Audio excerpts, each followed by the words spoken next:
जय हिंद साथियों, स्वागत है आप सभी का आपके अपने एचसीएस क्लासेस पर। इस क्लास में आप लोग ईपीट्रिपल पैट 2025 का जो एग्ज़ाम होने जा रहा है, उसी पर्पज़ से इस क्लास में आप लोग जीके जीएस के 50 क्वेश्चंस लगाएंगे, 50 क्वेश्चनों को लगाएंगे, जो कि आपको इसी क्लास से डायरेक्ट आपके लिए बहुत सारे क्वेश्चंस आपके ईपी पैट के पेपर में देखने को मिलेंगे।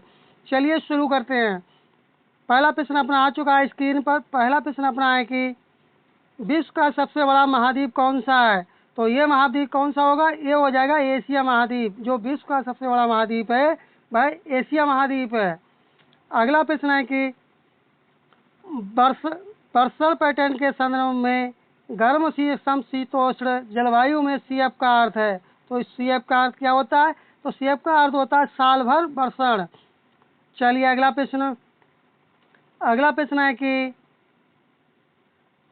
प्रश्न है भारत का कौन सा प्रसिद्ध तूफान काल वैशाखी से संबंधित है? किससे? काल वैशाखी से।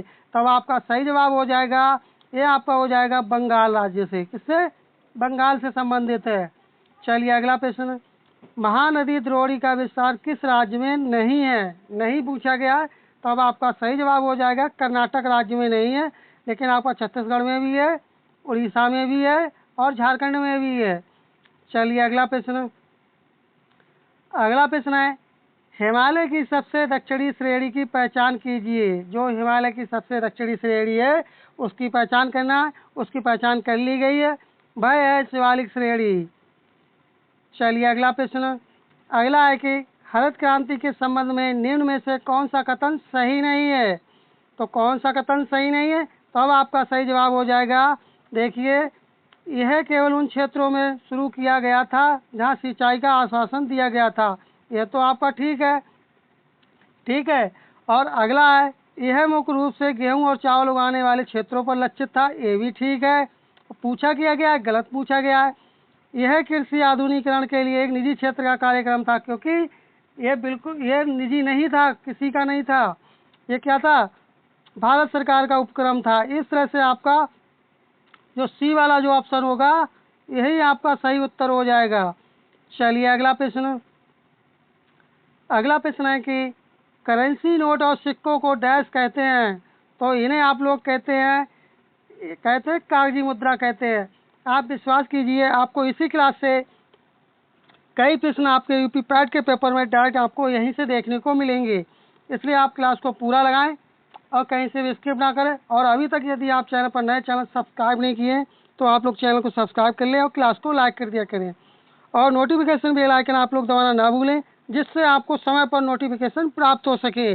आप देख रहे होंगे क्लास में किस तरह के क्वेश्चन लिए गए हैं, और जो कि इसी तरह के क्वेश्चन आपके पैटर्न में जो यूपी पैट का पेपर होगा उसमें इसी तरह के क्वेश्चन आपके आएंगे। चलिए अगला प्रश्न, डैश क्या है? डैश वे पदार्थ हैं जिसके लिए भारत में वस्तु एवं सेवा कर जीएसटी तथा केंद्रीय उत्पादन कर दोनों लगेंगे। तो ऐसा कौन सा हो जाएगा? तब आपका सही जवाब आपका हो जाएगा, वह हो जाएगा तंबाकू तथा तंबाकू पदार्थ, जिस पर दोनों तरह के टैक्स लगेंगे। किस तरह के? वस्तु एवं सेवा कर, जिसे जीएसटी आप लोग कहते हैं। इसमें दोनों कर लगेंगे, केंद्र सरकार भी कर लगेगा और राज्य सरकार का भी इसमें कर लगता है। चलिए अगला है कि 1980 में भारत में कितने बैंकों का राष्ट्रीयकरण किया गया था? आपको पता होगा, कुल 6 बैंकों का राष्ट्रीयकरण किया गया था। क्योंकि ये इकोनॉमिक्स से क्वेश्चन है, अर्थशास्त्र, इसलिए उससे भी क्वेश्चन आएंगे। 5 क्वेश्चन पूछे जाएंगे आपसे। चलिए अगला है कि निम्नलिखित में से कौन सा संविधान संशोधन अधिनियम गुड्स एंड सर्विस टैक्स का प्रावधान करता है? तब आपका सही जवाब हो जाएगा, ये करता है 101वां संविधान संशोधन अधिनियम, जो 2016 का था, संशोधन हुआ था। चलिए अगला है कि भारत के किसी राज्य के राज्यपाल के रूप में नियुक्त होने के इच्छुक व्यक्ति की न्यूनतम आयु कितनी होनी चाहिए? आपको बताना कि यदि राज्यपाल बनना है तो आपकी न्यूनतम आयु कितनी होनी चाहिए? बताएं, न्यूनतम आयु कितनी होनी चाहिए राज्यपाल बनने के लिए? तब आपका सही जवाब हो जाएगा, ये 35 वर्ष होनी चाहिए। यदि राज्यपाल बनना है तो 35 वर्ष की आयु होनी चाहिए। चलिए अगला प्रश्न है कि भारतीय संविधान के किस अनुच्छेद में यह उल्लेख है कि वैज्ञानिक सोच विकसित करना भारत के प्रत्येक नागरिक का कर्तव्य होगा? तो ये कौन सा आर्टिकल हो जाएगा? तो ये आपका आर्टिकल हो जाएगा आर्टिकल 51A(H) में वर्णित है। चलिए अगला प्रश्न। अगला प्रश्न है, भारतीय संविधान का कौन सा अनुच्छेद राज्य को समान नागरिक संहिता का प्रावधान का निर्देश देता है या दर्जा देता है? तब आपका सही जवाब हो जाएगा अनुच्छेद 44 अर्थात 44 में ऐसा वर्णन किया गया है। चलिए अगला प्रश्न। अगला है इसमें, भारतीय संविधान का कौन सा अनुच्छेद सभी धर्मों के लोगों को अपने धर्म के मामलों का प्रबंध करने की स्वतंत्रता देता है अर्थात आज़ादी देता है, धर्म की आज़ादी? तब आपका सही जवाब आपका हो जाएगा, क्या हो जाएगा? अनुच्छेद 26 हो जाएगा। क्या हो जाएगा? अनुच्छेद 26 हो जाएगा आपका। चलिए अगला प्रश्न है, भारतीय संविधान के अनुसार सरकार के कितने अंग हैं? आपको अब बताना सरकार के कितने अंग होते हैं। तो सरकार के 3 अंग होते हैं। कौन कौन से होते हैं? एक तो आपका राष्ट्रपति होता है, ठीक है, एक राष्ट्रपति होता है, और 2 कौन कौन से होते हैं आप जरा कमेंट करके बताइए। आपके लिए बताना है कमेंट में कि कौन कौन से होते हैं 2 अंग। और चलिए अगला प्रश्न है, सत्ता के अंतिम हस्तांतरण पर चर्चा करने के लिए कैबिनेट मिशन में भारत आया था। तो ये कब आया था? कैबिनेट मिशन भारत कब आया था? तो ये भारत आया था 1946 में आया था। चलिए अगला प्रश्न। अगला है कि भारत सरकार अधिनियम के अंतर्गत ब्रिटिश भारत में अंग्रेजी ईस्ट इंडिया कंपनी का शासन समाप्त कर दिया गया था। तो ये समाप्त कर दिया गया था। इसका समापन किया गया था 1858 में। इसे पूर्णतः भारत से समाप्त कर दिया गया था। चलिए अगला प्रश्न। अगला प्रश्न है कि भारतीय राष्ट्रीय कांग्रेस की स्थापना तब हुई थी जब दिसंबर 1885 में देश भर के डैश प्रतिनिधि बम्बई में मिले थे। तो कितने प्रतिनिधि थे? 72, 72 कैंडिडेट थे। चलिए बढ़ते हैं अगले प्रश्न की तरफ। अगला प्रश्न है कि रामकृष्ण मिशन की स्थापना किसने की थी? तो इसकी स्थापना किसने की थी? इसकी स्थापना की थी स्वामी दयाल विवेकानंद ने। 21 सन में की थी। अब आप कमेंट करके बताएं जरा किस सन में की गई थी। हो सकता है आपसे सन पूछ ली जाए, इसलिए 2 3 4 5 फैक्ट इस तरह से आपको बताने कमेंट करके, क्योंकि वो भी आ सकते हैं। अगला है कि लॉर्ड कॉर्नवालिस ने स्थायी बंदोबस्त प्रणाली की शुरुआत कहाँ से की थी? इसकी शुरुआत कहाँ से हुई थी? तो इसकी शुरुआत हुई थी बंगाल और बिहार से की गई थी। चलिए अगला प्रश्न। अगला है कि निम्नलिखित में से कौन सी वास्तुकला औरंगजेब की पत्नी दिलरास बानो बेगम का स्मारक है? कौन सी ऐसी वास्तुकला है? तब आपका सही जवाब हो जाएगा बीबी का मकबरा। डी वाला ऑप्शन आपका राइट हो जाएगा। चलिए अगला प्रश्न। किस मध्यकालीन शासक ने अपना ध्यान यात्रियों की सुविधा के लिए सरायों अर्थात आश्रयों का निर्माण पर केंद्रित किया? तो यह ऐसा कौन सा था? तो ये था शेरशाह सूरी ने ऐसा किया था। चलिए अगला प्रश्न। अगला प्रश्न है कि धर्मपाल वंश का संस्थापक कौन था? बताएं जरा, आप कमेंट कर दें इसका जवाब। पाल वंश का संस्थापक कौन था? कमेंट में बताएं पाल वंश का संस्थापक कौन था। अगला प्रश्न है कि पट्टदकल में जैन मंदिर का निर्माण करवाया था। तो इसका जैन मंदिर का निर्माण किसने कराया था? तो इसका निर्माण कराया था राष्ट्रकूटों ने कराया था। किसने कराया था? राष्ट्रकूटों ने इसका निर्माण कराया था। चलिए अब आपको बताते हैं, आपने कमेंट कर दिया होगा, कर दिया, तो इसका सही जवाब हो जाएगा क्वेश्चन नंबर 23 का सही जवाब क्या हो जाएगा? तो आपका सही जवाब हो जाएगा गोपाल। पाल वंश की स्थापना किसने की थी? गोपाल ने की थी। चलिए अगला प्रश्न। अगला है कि किस प्रसिद्ध शासक को द्वितीय अशोक कहा जाता है? या द्वितीय शासक के द्वितीय अशोक के नाम से उसे जानते हैं। तब आपका सही जवाब हो जाएगा कनिष्क। किसे जानते हैं? कनिष्क के लिए जानते हैं। डी वाला ऑप्शन आपका राइट आंसर होगा। चलिए अगला प्रश्न है, किसी चलती हुई वस्तु की गति को आधा करने पर उसकी डैश है, क्या है? तो आपका राइट आंसर आपका हो जाएगा गतिज ऊर्जा प्रारंभिक ऊर्जा का 1/4 हो जाती है। ए वाले ऑप्शन आपका सही हो जाएगा। चलिए अगला प्रश्न। अगला प्रश्न है कि क्या हाइड्रोजन का रेडियो समस्थानिक है? तो इसका सर कौन सा हो जाएगा? ट्राइटियम हो जाएगा। आपको क्लास कैसी लग रही कमेंट करके अवश्य बताएं।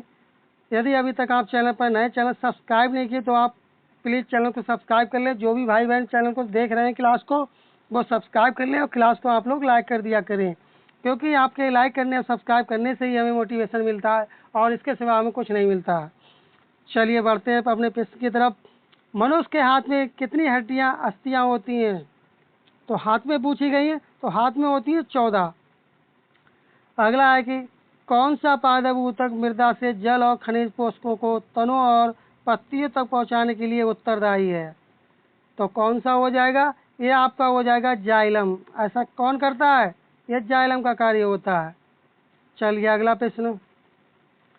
अगला है टमाटर में मुख्यतः कौन सा अम्ल पाया जाता है? Very very important question. कौन सा अम्ल पाया जाता है?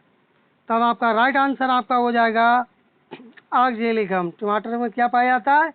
टमाटर में पाया जाता है ऑक्जेलिक अम्ल पाया जाता है। अगला है कि क्रम की दृष्टि से कौन सा वाक्य अशुद्ध है? ये आपका हिंदी का क्वेश्चन है, क्योंकि इस क्लास में आपके लिए हिंदी के भी प्रश्नों को लिया गया है, जी के जीएस के प्रश्नों को भी लिया गया है, और इसी क्लास में करंट अफेयर्स के भी क्वेश्चनों को लिया गया है। ठीक है, इस तरह से तीनों का इसमें मिक्सर है, इसलिए आप क्लास को पूरा लगाएं और कहीं से भी स्किप ना करें। चलिए अगला प्रश्न है कि क्रम की दृष्टि से कौन सा वाक्य अशुद्ध है? तो आपको क्या बताना है? अशुद्ध बताना 31 में। तो ये आपका हो जाएगा राहुल किया जा रहा है। पहला ही वाला ऑप्शन आपका राइट आंसर हो जाएगा। चलिए अगला प्रश्न। स्वच्छ शब्द का पर्यायवाची शब्द बताइए। किसका? स्वच्छ का पर्यायवाची बताना है। Very easy question. कमेंट करें आप लोग, इसका जवाब क्या होगा? स्वच्छ का क्या हो जाएगा सही जवाब? कमेंट करके जरा आप लोग बताएं स्वच्छ का क्या हो जाएगा। चलिए अगला प्रश्न है, किस वाक्य में मुहावरा संबंधी अशुद्धि है? तो आपको अशुद्धि बताना है, क्योंकि शुद्ध अशुद्ध से एक क्वेश्चन अवश्य आएगा। देश पर प्राण न्यौछावर करना सैनिक का धर्म है। पहले में तो कोई अशुद्धि नहीं है। पुलिस को देखते ही रमेश के चेहरे पर हवाइयाँ दौड़ने लगी। तो दूसरे वाला क्या हो जाएगा? इसी में आपकी अशुद्धि है, बी वाला ऑप्शन।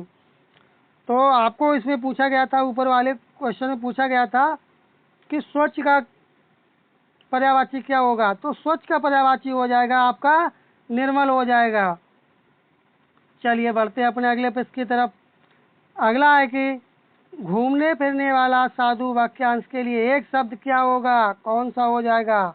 तब आपका राइट आंसर हो जाएगा परिव्राजक। क्या हो जाएगा? परिव्राजक हो जाएगा आपका। इस तरह से ए वाला ऑप्शन आपका राइट आंसर हो जाएगा। चलिए अगला क्वेश्चन।